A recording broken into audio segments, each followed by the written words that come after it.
কাল কথা দিয়েছিলাম, তাই আজ চলে এসেছি এই মেকআপের টিউটোরিয়ালটা নিয়ে। জাস্ট 4টে প্রোডাক্ট দিয়ে এত সুন্দর একটা বেস আমি ক্রিয়েট করেছি। তোমরা দেখতে পাচ্ছ এখানে আমার আইব্রো আপার লিপ কিছু করা নেই, তাও একটা ফ্ললেস বেস চলে এসেছে এইটুকু প্রোডাক্টেই। ফার্স্টে আমি ইউজ করে নিচ্ছি রিকর্ডের একটা grip spray. As a mist আমি এটা ফার্স্টে ইউজ করছি। এইটা আমার মেকআপের বিভিন্ন স্টেপে ইউজ করতে দেখবে তোমরা। এরপর আমি ইউজ করছি প্লিক্সের একটা ময়শ্চারাইজার। তোমরা এখানে যে কোনো ওয়াটার বেস ময়শ্চারাইজার ইউজ করতে পারো। নেক্সট অ্যাজ আ প্রাইমার আমি ইউজ করছি ম্যাকাজিমিয়ার একটা ম্যাজিক ড্রপ।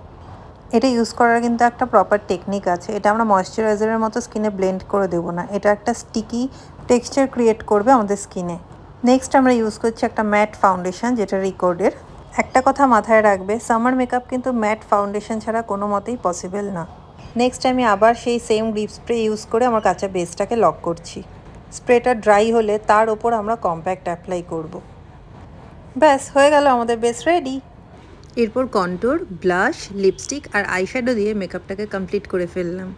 কি এবার মনে হচ্ছে না মেকআপটা খুব ইজি জিনিস? প্রোডাক্ট সম্পর্কে কোনো কোয়ারি থাকলে কমেন্ট করো, আমি আনসার দিয়ে দেবো। সবার শেষে ওই সেম স্প্রে দিয়েই আমি আমার মেকআপটাকে ফিক্স করলাম।